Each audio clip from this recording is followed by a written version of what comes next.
अंदर तक चलने वाली सांस भी तुम्हारी अपनी नहीं है, तो ये बाहर की दुखों को क्यों अपने मान बैठे हो। इसीलिए हमेशा खुश रहिए। एक बार फिर से आपका स्वागत है आपका अपना चैनल एसके स्टडी जर्नी में। आज हम लोग एक बहुत ही महत्वपूर्ण टॉपिक को देखेंगे। ये टॉपिक जो है, जो प्रतियोगिता परीक्षा की तैयारी कर रहे हैं, चाहे वो बैंकिंग की हो, रेलवे की हो, एसएससी की हो, जेएसएससी की हो, जेटेट की हो या अन्य प्रतियोगिता परीक्षा की तैयारी हो, उस प्रतियोगिता परीक्षा के लिए बहुत ही इम्पोर्टेंट टॉपिक है। तो जैसा कि आप देख पा रहे हैं, बोर्ड में लिखा हुआ है लाभ हानि एवं बट्टा, प्रॉफिट लॉस एवं डिस्काउंट। इसको हम लोग देखेंगे और इससे रिलेटेड क्वेश्चन को हम लोग बनाएंगे बहुत ही इजी वे में। तो उसके पहले हम लोग कुछ टर्म को समझ लेते हैं। जैसे यहाँ दिया हुआ है क्रय मूल्य, कॉस्ट प्राइस। यह वह प्राइस होता है, यह वह दाम होता है जिस दाम पर कोई वस्तु को हम लोग खरीदते हैं। उसी प्रकार विक्रय मूल्य, विक्रय मूल्य सेलिंग प्राइस, जिस मूल्य पर वस्तु को बेचा जाता है। अंकित मूल्य, यहाँ समझने की थोड़ी सी बात है कि अंकित मूल्य जो होता है ये वस्तु पर अंकित होता है, जिसको हम लोग एमआरपी बोलते हैं, मैक्सिमम रिटेल प्राइस। बहुत ही कॉमन नाम है और प्राय हर वस्तु में ये लिखा हुआ मिलता है, उसे ही हम लोग अंकित मूल्य कहते हैं। लाभ और हानि इसको बताने की जरूरत नहीं है। ऊपरी व्यय, ओवरहेड एक्सपेंडिचर, क्रय मूल्य के अतिरिक्त व्यय।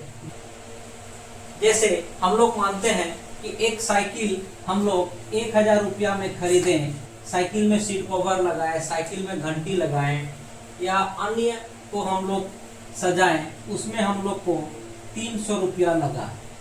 तो ये जो 300 रुपया है, ये 300 रुपया ऊपरी व्यय हुआ और ऊपरी व्यय जितना लगता है उस ऊपरी व्यय को क्रय मूल्य में ही जोड़ दिया जाता है। जैसे अब इस साइकिल का कुल क्रय मूल्य बराबर 1300 रुपया हो जाएगा, क्योंकि 1000 रुपया तो हम लोग साइकिल को खरीदने में ही दिए और 300 रुपया जो साइकिल को ठीक कराने में, साइकिल का सीट कवर लगाने में, साइकिल का फूल लगाने में हम लोग दिए, जो कुल मिला के 1300 रुपया हुआ। उसी प्रकार बट्टा, बट्टा का मतलब होता है छूट, डिस्काउंट। नीचे है क्रमिक बट्टा, सक्सेसिव डिस्काउंट, जिसको लगातार छूट कोई वस्तु में मिलता है। जब किसी भी वस्तु में लगातार छूट मिलता है, जैसे मान के चलते हैं कि कोई वस्तु है जिसका अंकित मूल्य 100 रुपया है, 100 रुपया है अंकित मूल्य। इस अंकित मूल्य पर 10% बट्टा है। 10% बट्टा मतलब 10% छूट है। तो एक अंकित मूल्य में 10% छूट है, यानी कि 100 में 10% छूट है, यानी कि 100 में 10 घटाएंगे तो 90 रुपया। अब इस 90 रुपया में फिर 10% की छूट होगी, तो इसमें 90 का 10% हम लोग निकालेंगे तो यहाँ निकलेगा 9 रुपया। फिर इसमें घटाएं तो यहाँ पे हो गया 81। फिर इस प्रकार क्रमिक बट्टा का मतलब होता है कि लगातार 2-3 बार डिस्काउंट मिलना। जैसे अंकित मूल्य पर एक बार मिलेगा छूट, अंकित मूल्य पर जो छूट मिला उसके बाद जो भी वस्तु की प्राइस होगी उस प्राइस पे दोबारा फिर छूट मिलेगा, फिर उस पे दोबारा छूट मिलेगा, तो इसको हम लोग सक्सेसिव डिस्काउंट कहेंगे। तो यहाँ तक हम लोग समझ गए हैं। अब आगे इस चैप्टर से रिलेटेड 1-2 क्वेश्चन को देख लेते हैं। तो यहाँ पर हम लोग एक क्वेश्चन को देखते हैं। ये क्वेश्चन लिखा हुआ है कि जब 12 वस्तु का क्रय मूल्य 16 वस्तु के विक्रय मूल्य के बराबर हो तो प्रतिशत लाभ या हानि निकालें।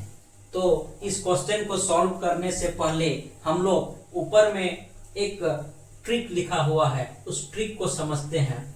जैसे जब x वस्तु का क्रय मूल्य y वस्तु के विक्रय मूल्य के बराबर हो, तब यदि x बड़ा हो y से तो लाभ होगा और x छोटा हो y से तो हानि होगा। अगर लाभ होता है तो लाभ की स्थिति में हम लोग प्रतिशत लाभ इस ट्रिक से निकालेंगे। उसी प्रकार अगर हानि की स्थिति आती है तो प्रतिशत हानि हम लोग इस ट्रिक से निकालेंगे। ये ट्रिक हमेशा हमें माइंड पर रखना होगा।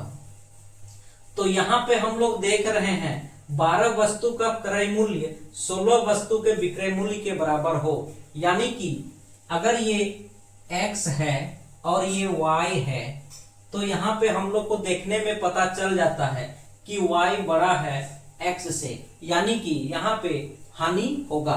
तो प्रतिशत हानि की सूत्र यहाँ पे हम लोग क्या लिखे हैं, प्रतिशत हानि equal to y minus x बटा y इंटू 100।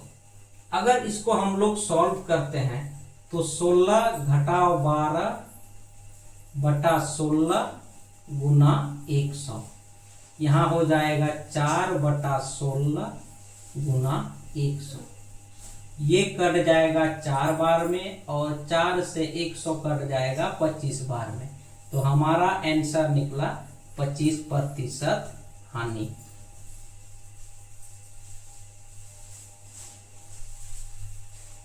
चलिए एक क्वेश्चन और देख लेते हैं। यहाँ पर हम लोग दूसरा क्वेश्चन को देख लेते हैं। यदि 25 वस्तुओं का क्रय मूल्य 20 वस्तु के विक्रय मूल्य के बराबर हो तो लाभ या हानि प्रतिशत निकालें। तो यहाँ देखने वाली बात यह है कि अगर ये x है और ये y है तो हम लोग को देख के ही समझ में आ जाता है कि x बड़ा है y से, यानी कि निश्चित रूप से यहाँ पे लाभ होगा। तो प्रतिशत लाभ बराबर हम जानते हैं कि x minus Y by y गुना 100। तो यहाँ पे x है 25 तो 25 लिखें, y है 20 तो 20 लिखें और नीचे y यानी कि 20 गुना 100। तो यहाँ पे हो जाएगा 5 बटा 20 गुना 100, तो 20 पंचे 100 बराबर 25% लाभ। यही हमारा आंसर हुआ।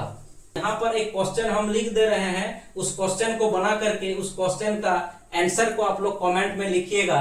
तो दूसरा क्वेश्चन हम लोग देख लिए। अब एक क्वेश्चन को यहाँ पे लिखे हुए हैं, उस क्वेश्चन को बना करके आप लोग उस क्वेश्चन का आंसर कमेंट पर लिखिएगा। जैसे 40 वस्तुओं का क्रय मूल्य 36 वस्तु के विक्रय मूल्य के बराबर हो तो लाभ या हानि प्रतिशत निकालें। ये बहुत ही आसान क्वेश्चन है। अगर हमारी वीडियो को पूरा देखे हैं तो इस क्वेश्चन का आंसर आसानी से निकाल सकते हैं। तो आज की वीडियो को हम लोग यहीं पे समाप्त करते हैं। तब तक के लिए धन्यवाद।